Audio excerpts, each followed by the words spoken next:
ایک اور اہم معاملہ مشرق وسطی کی فضاؤں میں جنگ کے بادل، ایران پر امریکی حملے کے خدشات، خطے میں سیکیورٹی ہائی الرٹ ہے۔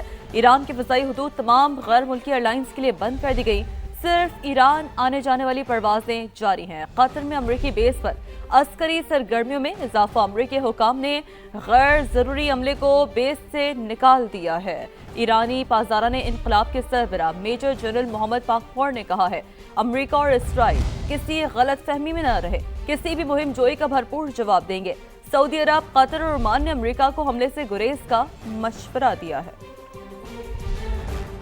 مشرق وسطی ایک اور مہلک جنگ کے دہانے پر، ایران پر امریکی حملے کا خدشہ برقرار، خطے میں سیکیورٹی ہائی الرٹ، ایران نے اپنی فضائی حدود غیر ملکی ایئر لائنز کے لیے بند کر دی، قطر میں قائم امریکی بیس میں عسکری سرگرمیاں بڑھ گئیں، غیر ضروری عملے کو بیس سے نکال دیا گیا، امریکی خبر رساں ادارے نے 24 گھنٹے اہم قرار دے دیے۔ قطری حکومت کے مطابق یہ اقدام سیکیورٹی صورتحال کے پیش نظر اٹھایا گیا۔ ایران نے بھی جنگ کے لیے کمر کس لی۔ ایرانی پاسداران انقلاب کے کمانڈر میجر جنرل محمد پاکپور کا کہنا ہے کسی بھی مہم جوئی کا بھرپور جواب دیا جائے گا، وائٹ ہاؤس اور تل ابیب کی غلط فہمی دور کریں گے۔ سعودی عرب نے ایران کو یقین دہانی کرائی کہ حملے کے لیے امریکہ کو اپنی فضائی حدود استعمال کرنے نہیں دیں گے۔ سعودی عرب، قطر اور عمان نے امریکہ کو حملے سے گریز کا مشورہ دیا۔ یورپی ممالک کی اپنے شہریوں کو فوری ایران چھوڑنے کی ہدایت۔ برطانیہ نے بھی تہران میں اپنا سفارت خانہ بند کر دیا۔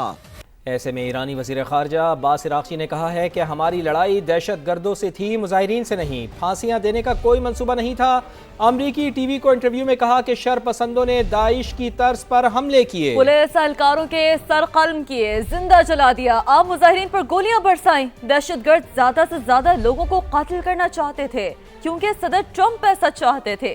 عباس عراقچی نے پرتشدد مظاہروں کو اسرائیلی سازش قرار دیا۔ ایران میں 2 ہفتے جاری رہنے والے پرتشدد مظاہروں کے بعد صورتحال معمول پر آنے لگی ہے۔ ایرانی میڈیا کے مطابق گزشتہ رات ملک بھر میں کوئی ناخوشگوار واقعہ پیش نہیں آیا۔ تہران اور اصفہان میں مظاہروں کے دوران جاں بحق ہونے والے افراد کے جنازوں میں ہزاروں افراد نے شرکت کی۔ مظاہرین نے امریکہ اور اسرائیل کے خلاف نعرے لگائے، مظاہرین کے ہاتھوں تباہ ہونے والی مساجد اور دیگر عمارتوں کی بحالی پر کام کا آغاز کر دیا گیا۔ ایرانی سیکیورٹی فورسز نے تمام شہروں کے حساس مقامات کا کنٹرول سنبھال لیا ہے۔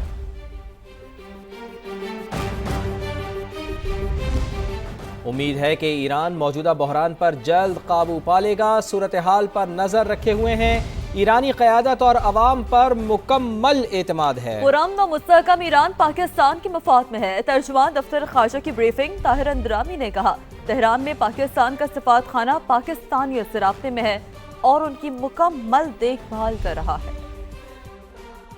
Pakistan is closely following the developments related to the situation in Iran. We attach great importance to Iran both as a neighboring country and as an important player of international community and an important member of global fraternity. Pakistan remains confident that the Iranian nation will overcome these challenges and emerge stronger. A stable and peaceful Iran, free from domestic unrest, is in Pakistan's interest. We have full confidence in the wisdom of the Iranian people and the leadership. Our embassy in Tehran, Ambassador Mudassir Tipu and his team are working diligently to ensure that Pakistanis in Iran are well looked after. وفاقی وزیر داخلہ محسن نقوی نے کہا ہے کہ Pakistani passport کی عالمی سطح پر رینکنگ میں شاندار بہتری آئی ہے۔ عالمی درجہ بندی میں پاکستانی پاسپورٹ 126 سے 98 نمبر پر آ چکا ہے۔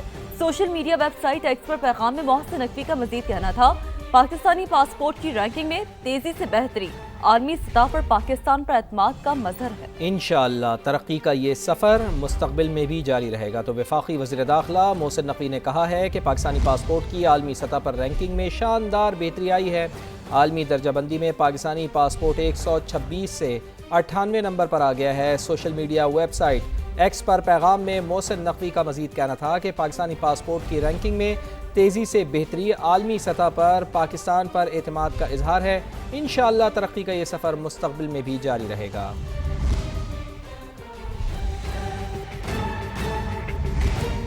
ایک اور ہم خبر کے لاہور سمیت پنجاب بھر میں گندم ریٹس میں 700 روپے تک کا اضافہ ہو گیا ہے۔ 10 روز میں 3700 روپے فی من گندم کا ریٹ 4400 روپے ہو گیا ہے۔ لاہور کے متعدد علاقوں میں 10 اور 20 کلو آٹے کا تھیلا نایاب ہو گیا ہے۔ اسی پر بات کریں گے، سما کے بیورو چیف ذیشان بخش ہمیں جوائن کر چکے ہیں۔ ذیشان بخش، بتائیے گا یہ کیا معاملہ ہے، ذرائع کیا بتا رہے ہیں؟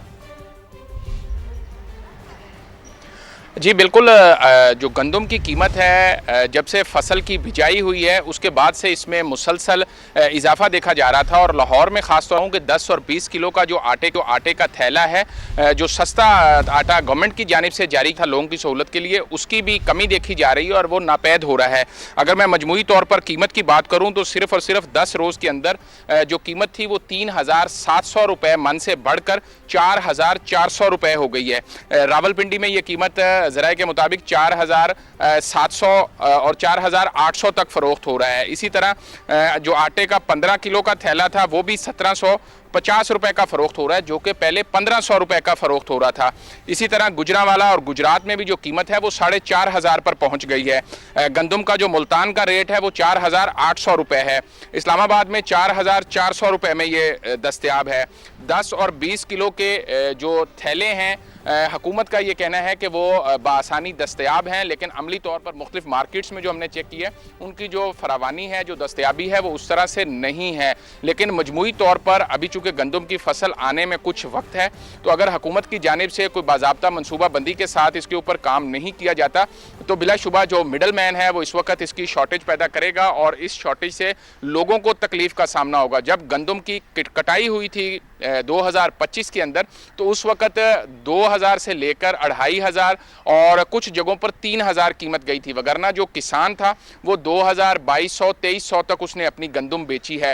اور اس وقت کسان پریشان ہے کہ جب کسان نے گندم دینی ہوتی ہے تو اس وقت مارکیٹ میں کوئی ریٹ نہیں ہوتا، لیکن جب اینڈ یوزر کے پاس سیزن کا آف پیک وقت آتا ہے، اب چونکہ گندم کی بجائی ہو چکی ہے اور اگلے 1 سے 1.5 ماہ میں یہ گندم 2 ماہ میں تیار ہو کر مختلف علاقوں سے جب مارکیٹ میں آنا شروع ہوگی تو یہ وہ پیک سیزن ہے جس کے اندر اس شارٹیج کا سامنا لوگوں کو بھی کرنا پڑ رہا ہے، اور ساتھ ہی ساتھ حکومت کو بھی اپنی واضح حکمت عملی کے ساتھ جو سٹاکسٹ ہیں، جن لوگوں نے روک رکھی ہے، ان کے خلاف بھرپور حکمت عملی کو اپنانا ہوگی، کیونکہ اگر حکومت اس کے اوپر سختی نہیں کرے گی تو جس طرح سے چینی کی قیمتوں میں اپس اینڈ ڈاؤنز دیکھے جاتے ہیں اسی طرح کے اب جو اپ ہے وہ اس میں دیکھا جا رہا ہے۔ اور آنے والے دنوں میں حکومتی ذرائع کا کہنا ہے کہ جو فوڈ ڈپارٹمنٹ ہے وہ ایک کریک ڈاؤن کا ارادہ رکھتا ہے مختلف ڈپارٹمنٹس کے ساتھ مل کے، جن لوگوں نے بڑی تعداد میں کریک ڈاؤن کا بھی ارادہ رکھتا ہے۔ بیورو چیف لاہور ذیشان بخش ڈیٹیلز ہم تک پہنچا رہے تھے۔ اسی تمام تر معاملے پر مرکزی چیئرمین فلاور ملز ایسوسی ایشن نے کہا ہے کہ گندم کی قلت کے باعث گندم مہنگی کی،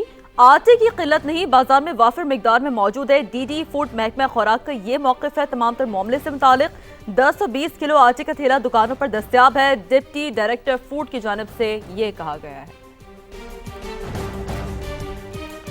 آگے بڑھتے ہیں اور آپ کو بتاتے ہیں کہ کراچی میں پولیس نے گھروں میں چوریاں کرنے والی 5 ملازماؤں کو گرفتار کر لیا ہے۔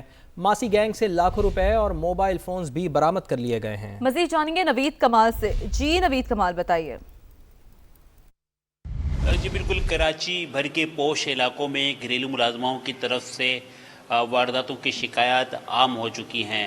کئی یہ گروپ ہیں جو منظم انداز میں گھروں میں وارداتیں کر رہی تھیں، اور ان میں جو ہے مرد بھی جو ہے ملوث ہوتے ہیں۔ فیروز آباد جو پولیس اسٹیشن ہے انہوں نے ایک بڑی کارروائی کی ہے اور گھروں میں چوری کی وارداتیں کرنے والا ایک منظم گروہ جو 5 ماسیوں پر مشتمل تھا اسے گرفتار کر لیا ہے۔ یہ ماسی تو اس گھر میں کافی سالوں سے کام کر رہی تھی اور انہوں نے اپنے مالک کی جو کی ہے لاکر کی وہ چرا لی تھی، اس کے بعد اس کی ڈپلیکیٹ بنائی اور پھر وقتاً فوقتاً گھر سے تجوری سے کیش اور دوسری چیزیں چوری کرنا شروع کر دیں۔ ابھی تک مالکان بھی شیور نہیں ہے کہ نقصان کتنا ہوا ہے، لیکن اندازاً 10 ملین سے زیادہ انہوں نے چوری کی اس گھر سے۔